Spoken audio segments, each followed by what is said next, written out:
Kamusta? Ako po si Dr. Mila de la Paz at inilaan ko ang aking karera sa paggabay sa mga kababaihan sa kanilang paglalakbay sa kalusugan, lalo na paglampas ng edad 60.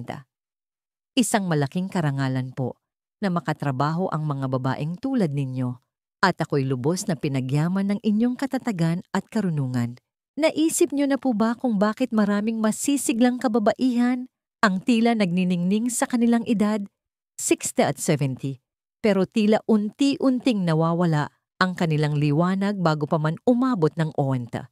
Ito ay isang katanungan na mabigat sa ating mga puso. Bilang mga ina, anak at kaibigan, higit sa lahat ito ay isang tanong na naglalaman ng susi sa pagbabago ng ating sariling mga kwento. Dahil ang pag-unawa sa bakit ay nagbibigay sa atin ng kapangyarihang mamuhay ng iba. Ngayon ang ating pag-uusap ay hindi po tungkol sa takot. Ito po ay tungkol sa pagbibigay lakas sa ating sarili. Magkakaroon tayo ng isang taus-puso at tapat na pag-uusap tungkol sa 4 na tahimik na hamon na bilang isang doktor ay nakikita kong pumipigil sa milyon-milyong kababaihan na yakapin ang kanilang mga huling taon ng may sigla, dignidad at kagalakan na nararapat sa kanila. Ang mga ito ay hindi komplikadong mga problemang medikal. Ito ay ang mga tahimik na gawi mga panganib na hindi napapansin at mga araw-araw na desisyon na dahan-dahang sumisira sa ating kalusugan hanggang sa maramdaman nating huli na ang lahat. Pero gusto ko pong marinig ninyo ito ng malinaw at malakas. Hindi kailangang maging ganito ang sitwasyon. Tuklasin po natin ito ng sama-sama sa simple at tapat na paraan. Bago tayo magsimula, kung hindi pa po kayo nakasubscribe, inaanyayahan ko kayong pindutin ang button na yon at ang notification bell para hindi ninyo mapalampas ang mga kaalaman sa kalusugan na nilikha para sa mga babaeng tulad ninyo. Kung ang pag-uusap na ito ay may katuturan sa inyo, paki-type po ang 1 sa comments. Kung hindi naman ang diro ay makakatulong sa akin na maunawaan kung paano gumawa ng mas mahusay na content para sa ating komunidad. Dahilan ino, ang hindi nakikitang kalungkutan, isang krisis ng puso. Isang tahimik na krisis ang nangyayari sa buhay ng milyon-milyong nakatatandang kababaihan, isa na walang kinalaman sa mga reseta o diagnosis. Ito po ay ang pagkakawalay sa iba at mas nakapipinsala ito kaysa sa ating inaakala. Sa katunayan, kinukumpirma na ngayon ng mga pag-aaral na ang matagalang kalungkutan ay maaaring kasing sama sa inyong kalusugan ng paninigarilyo ng isang kaha ng sigarilyo araw-araw. Hindi po yan isang kasabihan lamang, ito'y isang klinikal na katotohanan. Pagkatapos ng edad 60 ang ating mundo ay madalas na nagbabago. Ang ating mga anak ay may sari-sarili ng buhay at ang ating papel bilang pangunahing tagapag-alaga ay nag-iiba. Ang mga kaibigan ay lumilipat para mapalapit sa kanilang mga anak o nawawala sila sa atin. Ang nakasanayang buhay dahil sa trabaho ay wala na. Nang hindi namamalayan, maraming kababaihan ang mas madalas nang nag-iisa. Ang isang araw na walang tawag ay nagiging isang linggo. Ang isang linggo na walang makasama sa isang tasa ng kape o tsaa ay nagiging isang buwan. At kung wala ang mahalagang koneksyon na yon, nagsisimulang maramdaman ng ating katawan ang bigat sa malalim na antas. Ang kalungkutan ay hindi lamang isang pakiramdam. Lumilikha ito ng pisikal na reaksyon. Pinapataas nito ang mga stress hormone, pinapahina ang ating immune system, pinapalala ang pamamaga, at naglalagay ng mabigat na pasanin sa ating mga puso. Sa paglipas ng panahon, pinapataas nito ang panganib ng alta presyon, sakit sa puso, stroke, at maging ng paghina ng pag-iisip.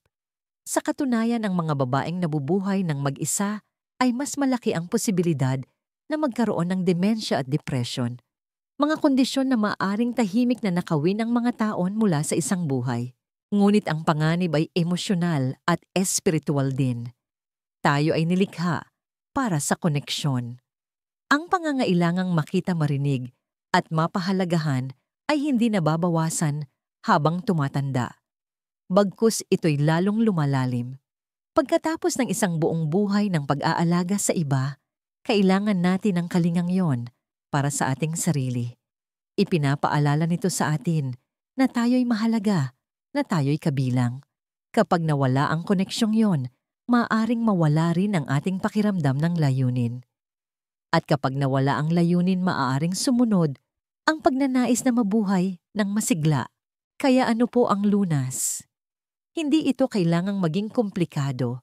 Isang lingguhang tawag sa isang matalik na kaibigan, pagsali sa isang book club, isang walking group sa inyong barangay, o isang samahan sa simbahan, pagboboluntaryo muling pagbuhay sa mga dating pagkakaibigan.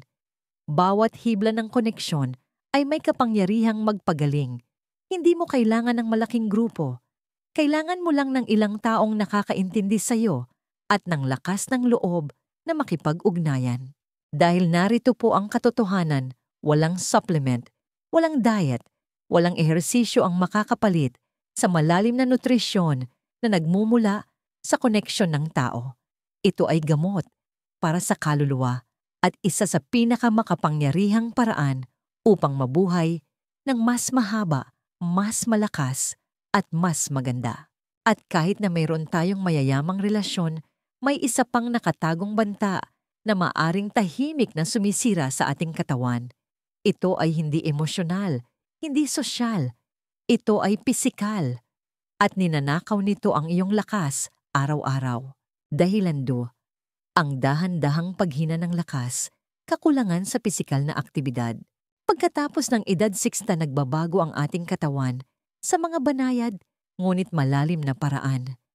Nababawasan ang ating kalamnan, humihina ang ating mga buto, naninigas ang mga kaso-kasuan at maaaring manghina ang ating enerhiya. Ngunit ito ay hindi lamang isang hindi maiiwasang bahagi ng pagtanda. Madalas itong direktang resulta ng kakulangan sa pisikal na aktibidad. Ang ating katawan ay idinisenyo para sa paggalaw at kapag ito ay tumigil sa paggalaw, nagsisimula itong humina ng tahimik at minsan ay permanente. Nagkakaisa ang mga doktor at mga espesyalista sa pag-aalaga ng matatanda dito. Ang paggalaw ay gamot. Pero hindi basta-bastang paggalaw. Habang maraming kababaihan ang naniniwala na sapat na ang araw-araw na paglalakad, ang katotohanan ay ang paglalakad, bagamat napakaganda para sa puso, ay hindi napipigilan ang pinakakritikal na uri ng paghina, ang pagkawala ng kalamnan. Ang kondisyong ito na tinatawag na sarcopenia ay nakakaapekto sa halos lahat sa atin na higit sa iskinta at habang mas kaunti ang ating paggalaw, mas mabilis itong lumalala. Ang kalamnan ay hindi lang pamporma, ito ay para sa buhay. Ito ang nagbibigay daan sa iyo na makatayo mula sa sahig. Pagkatapos makipaglaro sa mga apo, madala ang sariling pinamili sa palengke at maiwasan ang pagkahulog. Kapag humina ang kalamnan sa ating mga binti, nakokompromiso ang ating balanse. Kapag humina ang ating core o kalamnan sa tiyan at likod, naaapektuhan ang ating postura. Kapag nawala ang lakas ng itaas na bahagi ng katawan, ang mga simpleng gawain sa araw-araw ay parang napakabigat na. Nakalulungkot kapag nagsimula na ang kahinaang ito, maaari itong lumikha ng isang masamang siklo. Ang isang pagkahulog, isang pananatili sa ospital, o ilang linggo ng hindi pagkilos ay maaring humantong sa isang pababang spiral kung saan maraming kababaihan ang hindi naganap na nakakabawi ng kanilang kalayaan. Ngunit ang magandang balita ay maaari mong muling palakasin ang iyong kalamnan sa anumang edad. Ipinapakita ng mga pag-aaral na kahit ang mga kababaihan sa kanilang edad, 80 at 90, ay maaaring maibalik ang lakas, mapabuti ang densidad ng buto, at mapalakas ang kanilang enerhiya sa pamamagitan ng simple at panglakas na ehersisyo. Hindi mo kailangan ng gym. Ang mga galaw tulad ng pagtayo at pag-upo mula sa isang matibay na upuan, dahan-dahang squats, paggamit ng magaan na pampabigat at mga resistance band ay maaaring magbigay hudyat sa iyong mga kalamnan na lumaki. Ang hanggang 50 minuto lamang sa isang araw ay maaring magsimula ng isang pagbabago. Ang pagiging consistent ang pinakamahalaga. Ang iyong katawan ay tumutugon sa regular at banayad na mga hamon. Kung mas malakas ka, mas matagal mong mapapanatili ang iyong kalayaan, iyong kasarinlan at iyong dignidad. Ang lakas ang iyong pinakamahusay na depensa para sa kinabukasang nais mong mabuhay. Gayunpaman, kahit na malakas at aktibo ang iyong katawan, may isa pang banta na maaaring kumakalaban sa iyo mula sa loob. Hindi ito nakikita sa iyong paglakad o sa iyong postura, kundi sa kung ano ang inilalagay mo sa iyong plato. Dahil kahit ang pinakamalakas na katawan ay maaaring pahinain ng kung ano ang kulang sa hapagkainan. Dahilan 3. Ang tahimik na pagkagutom, pagpapabaya sa nutrition. Ang pagkain na iyong kinakain pagkatapos ng edad sinta ay ang pinakamakapangyarihang gamot ng iyong katawan.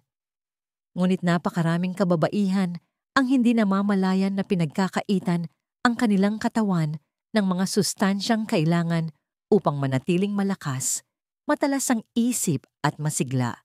Pagkatapos ng maraming taon ng paghahanda ng pagkain para sa pamilya, ang pagluluto para sa isa o dalawa ay maaaring maging hindi na nakakagana. Nagbabago ang gana sa pagkain at madalas na nananalo ang kaginhawahan kaysa sa maingat na pagkain. Ang nagsimula bilang simpleng pagkain ng tinapay at kape ay sa paglipas ng panahon maaaring humantong sa malubhang kakulangan na sumisipsip ng enerhiya, nagpapahina ng mga kalamnan at buto at nagbubukas ng pinto sa sakit. Habang tayo ay tumatanda, mas kaunting calories ang kailangan ng ating katawan, ngunit mas maraming sustansya ang hinihingi nito.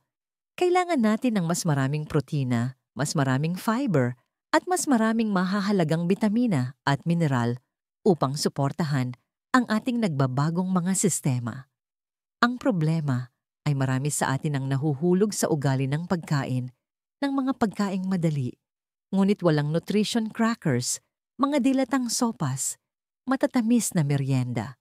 Bagamat tila hindi nakakapinsala, ninanakawan nito ang ating katawan ng mga sangkap para sa kalusugan. Ang protina ay isa sa pinakakritikal at karaniwang kakulangan sa mga nakatatandang kababaihan. Kung walang sapat na protina ang kalamnan na pinaghihirapan mong panatilihin ay nagsisimulang masira. Hindi lamang ito nangangahulugan ng pisikal na kahinaan. Naaapektuhan din nito ang iyong metabolismo at ang iyong immune system. Kasing delikado rin ang kakulangan ng bitamina D at calcium para sa kalusugan ng buto, magnesium para sa ritmo ng puso at B12 para sa enerhiya at malinaw na pag-iisip. Maraming kababaihan din ang nabubuhay sa estado ng mababang antas ng dehydration na naglalagay ng tahimik na pasanin sa mga bato at utak. At huwag nating kalimutan ang panunaw. Mas kaunting digestive enzymes ang ginagawa ng ating katawan habang tumatanda, kaya mas mahirap sumipsip ng mga sustansya. Kaya naman, ang kalidad ng iyong kinakain ay mas mahalaga kaysa sa dami. Ang buong itlog, sardinas, mga madahong gulay, tulad ng malunggay o kangkong yogurt, mga munggo mani, at maraming tubig ay maaring magbigay sustansya sa iyo ng mas malalim kaysa sa anumang tableta. Ang mga supplement ay maaring maging tulay, ngunit hindi ito kapalit ng tunay na pagkain. Hindi mo kailangan maging isang nutritionist. Kailangan mo lang maging intentional. Ang pagdaragdag ng nilagang itlog sa iyong tanghalian, pagpapalit ng soda sa sparkling water o pagkain ng isang dakot na mani ay maaring gumawa ng malaking pagkakaiba. Ang pagkain ng tama ay hindi tungkol sa pagdidieta. Ito ay tungkol sa pagsagot sa mga tahimik na hiling na ginagawa ng iyong katawan araw-araw.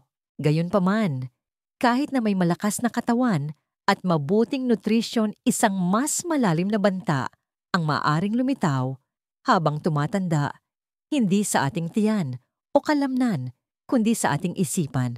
Kung hahayaang hindi mahamon, maaari nitong tahimik na nakawin ang ating kalinawan, ang ating layunin at ang ating pagkakakilanlan. Dahilan 4, pagpapabaya sa isipan, ang pagtigil sa pag-iisip. Ang pagtanda ay hindi nangangahulugang pagkawala ng iyong memorya, ng iyong pagkamalikhain o ng iyong layunin.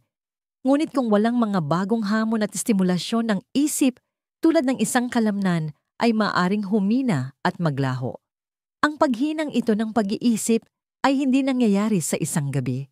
Maaari itong magsimula ng banayad na hihirapang mag-focus, nakakalimot ng maliliit na bagay, o nawawalan ng interes sa mga aktibidad na dati nagbibigay sa iyo ng kagalakan.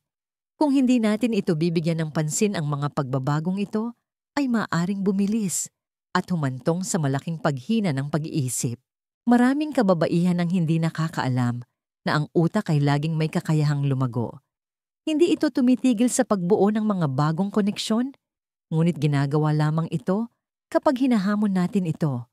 Pagkatapos ng isang karera o kapag malalaki na ang mga anak, marami sa atin ang may mas maraming oras, ngunit mas kaunting mental engagement. Ang mga routine ay maaaring maging masyadong komportable. Ang mga araw ay maaaring maging pare-pareho. At ang panonood ng telebisyon ay nagiging kapalit na ng aktibong pag-aaral. Ang tahimik na pagtigil sa pag-iisip na ito ay maaaring simula ng paghina ng kaisipan. Hindi lamang ito tungkol sa memorya. Naaapektuhan nito ang ating kakayahang gumawa ng mga desisyon, lumutas ng mga problema, pamahalaan ang ating mga emosyon at maging ang ating pagnanais na makipag-ugnayan sa iba. At habang bumabagal ang isip, maaari itong magdulot ng pakiramdam ng pagkadismaya, kawalan ng magawa, o maging depression. Ang mga doktor na nagtatrabaho sa mga tumatandang kababaihan ay madalas na nagbabala kapag nagsimulang humina ang talas ng isip. Maaari itong mag-trigger ng mabilis na pagkawala ng kalayaan. Ang pamamahala ng pananalapi, pagtupad sa mga appointment, o kahit na ligtas na pagluluto ay maaaring maging napakahirap. Ang resulta ay isang buhay na lumiliit, nagiging mas palaasa at nakahiwalay. Ngunit narito ang magandang balita, maaari mong muling palakasin ang iyong kaisipan. Ang iyong utak ay hindi ka panipaniwalang matatag. Tulad ng pagtugon ng iyong mga kalamnan sa ehersisyo, ang iyong isip ay tumutugon sa stimulasyon. Ang pagbabasa ng bagong genre ng libro, pagsagot ng puzzle o crossword, pag-aaral ng bagong kasanayan, marahil yung isinantabi mo para palakihin ang isang pamilya ay maaring muling gisingin ang mga natutulog na landas sa iyong utak. Ang pagsusulat sa isang journal, pakikinig sa mga kawili-wiling podcast o pagkuha ng paintbrush na lagi mong pinapangarap ay maaring lahat magpatalas ng iyong kaisipan. Hindi ito tungkol sa paggawa ng isang bagay na mahirap. Ito ay tungkol sa paggawa ng isang bagay na naiiba. Sirain mo ang iyong routine. Bigyan mo ang iyong utak ng bago at interesanteng gagawin at gawin ito ng madalas. Ang mental na aktibidad ay hindi lamang nagpapalakas ng memorya, kundi ipinakita rin na nagpapabagal sa pagsisimula ng demensya, nagpapasigla sa ating kalooban at muling nagpapaalab sa pakiramdam ng layunin na napakahalaga sa malusog na pagtanda. Dahil kapag buhay ang iyong isip, lumilipad ang iyong diwa. At kapag malakas ang iyong diwa, kaya mong harapin ang kahit ano. Gayunpaman, may isa pang katotohanan na bihirang pag-usapan, isa na sumusuporta sa lahat ng apat na dahilang ito. Isang katotohanan tungkol sa kaisipan na naghihiwalay sa mga kababaihan na masigla pagkatapos ng OPA mula sa mga basta na lang nabubuhay. At kapag niyakap mo ito, maaring magbago ang lahat. Ang nakatagong katotohanan, hindi ito tungkol sa bilang ng taon sa inyong buhay. Ito'y tungkol sa kalidad ng buhay sa inyong mga taon. Madalas nating sinusukat ang isang mahabang buhay sa pamamagitan ng isang numero o sa 90, kahit 100. Ngunit ang mas malalim na katotohanan, yung madalas nating hindi napapansin, ay walang gaanong halaga ang bilang ng mga taon kung wala itong kalidad. Ang mas mahabang buhay ay mahalaga lamang kung nabubuhay din tayo ng maayos. Gising sa ating katawan, alerto, sa ating isipan at payapa, sa ating mga puso. Maraming kababaihan na higit sa isis ang natatakot sa paghina. Nag-aalala tayo na mawala ang ating kakayahang gumalaw, ang ating memorya o maging pabigat sa ating mga anak. Ngunit napakarami sa takot na yon ay maaring mabago ng ating pang-araw-araw na mga pagpili. Ang kalidad ng buhay ay hindi tungkol sa swerte. Ito ay tungkol sa kung paano natin inaalagaan ang ating kalusugan, ating pagkakaibigan, ating layunin, at ating diwa bawat araw. Higit pa rito, nakasalalay ito sa kung naniniwala ba tayo na ang ating pinakamagagandang taon ay nakalipas na o kung naniniwala tayo na ito ay patuloy pa ring nabubuo. Mayroong isang mapanganib na paniniwala na ang pagtanda ay isang bagay na dapat tiisin, na dapat nating asahan na liliit ang ating mundo at mawawala ang ating enerhiya. Hindi po yan totoo. Ang katawan ng babae ay kahangahangang matatag hanggang sa ating 70s, 80s at higit pa. Ang mga kalamnan ay maaaring lumakas, ang mga utak ay maaaring magbago at ang kagalakan ay matatagpuan sa mga bagong karanasan, malalalim na tawanan at panibagong koneksyon. Hindi kailanman huli upang maramdamang ganap na buhay muli. Ang tunay na nagpapaiba sa mga kababaihan na masigla pagkatapos ng omta mula sa mga basta na lang nakakaligtas ay hindi lamang pisikal na kalusugan, kundi emosyonal na sigla. Ito ang kakayahang gumising na may pakiramdam ng kahulugan, makipag-ugnayan sa mga kababaihan sa ating buhay, makisalamuha sa mundo ng buo, kahit na sa mas mabagal na paraan. Ang maglakad sa labas at damhin ang sikat ng araw sa iyong balat, namnamin ang isang tasa ng kape, makinig sa paboritong kanta, ang mga maliliit na sandaling iyon, ang mga hibla na humahabi ng isang mayaman at makabuluhang buhay. Hindi ito tungkol sa pagiging perpekto. Hindi mo kailangang kumain ng walang kapintasan, mag-ehersisyo tulad ng isang Olympian o maging isang taong hindi ikaw. Ang mahalaga ay manatili kang mausisa, manatiling konektado at manatiling nakatuon sa pamumuhay ng may intensyon. Ang kalidad ng buhay ay nabubuo sa maliliit na bagay, isang pinagsaluhang pagkain, isang makabuluhang pag-uusap, isang mabait na salita, isang sandali ng pasasalamat. Ang mga sandaling iyon ang bumubuo sa isang buhay na pinamuhay ng maayos. Kaya habang tinitingnan mo ang landas sa hinaharap, tanungin mo ang iyong sarili, hindi lamang kung gaano katagal mo gustong mabuhay, kundi kung paano mo gustong mabuhay. Dahil ang iyong kwento ay hindi pa tapos. Sa katunayan, ang pinakamakapangyarihang mga kabanata nito ay maaring yung mga isusulat mo pa lamang. Ang inyong susunod na kabanata ay nagsisimula na ngayon, ang pag-abot sa iyong 60s, 70s o 80s ay isang testamento sa iyong katatagan. Nalampasan mo na ang isang buong buhay ng mga kwento hamon at tagumpay. At habang maaring tingnan ito ng lipunan bilang isang panahon para magpahinga, ang totoo ito ay maaring simula ng isang kabanata na kasing makabuluhan, marahil mas makapangyarihan pa kaysa sa nauna. Ang landas pasulong ay hindi lamang tungkol sa pag-iwas sa sakit. Ito ay tungkol sa kung gaano ka-conscious at masaya mong ipinamumuhay ang oras na mayroon ka. Sa buong pag-uusap natin ngayon, natuklasan natin ang mga dahilan kung bakit napakaraming tao ang hindi nabubuhay ng maayos pagkalipas ng omto, hindi lamang sa taon, kundi sa kalidad. Ang pag-iisa ay maaaring sumira ng puso. Ang isang katawang hindi gumagalaw ay nawawalan ng lakas. Ang mahinang nutrisyon ay nagugutom sa ating enerhiya.